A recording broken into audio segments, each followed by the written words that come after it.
তার অন্য একটা মানুষ হইব, অন্য একটা সংসার হইব, অন্য একটা মানুষ তারা ভালোবাসবো, অন্য একটা মানুষ তারা স্পর্শ করব।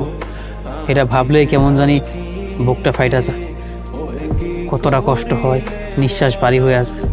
অন্য একটা মানুষ তারে সুন্দর করে ভালোবাসি করব, সুখের একটা সংসার তার লগে পাতবো। এটা ভাবলেই আমার বুকটা ছিঁড়ে যায়, ভিতরে হাহাকার জন্মায়। আমার ভালোবাসার মানুষটারে অন্য কেউ ভালোবাসবো, অন্য কেউ স্পর্শ করব, অন্য কেউ সুন্দর একটা সংসার গোছাইব তার নিয়ে। এটা ভাবলেই আমার বুকটা ছিঁড়ে যায়, মেলা কষ্ট হয়, দম বন্ধ হয়ে আসে। যারা একটা সময়ের পর আমি ভালোবাসছিলাম, একটা সময়ের পর ভালোবাসমু, এই মানুষটারে অন্য কেউ ভালোবাসবো।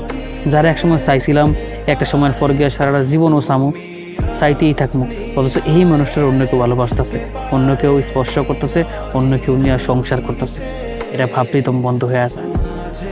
যে মানুষটারে খুব যত্ন করে রাখতাম, এই মানুষটার আজকে অন্য কেউ যত্ন করে ভালোবাসে, অন্য কেউ যত্ন করে তারা চায়। এটা ভাবলে এই বুকটা ছিঁড়ে যায়, বুকের ভিতরে ব্যথা যাবে, হাহাকার তৈরি হবে। এই হাহাকার, এই যন্ত্রণা আমি কেমনি নিবাম?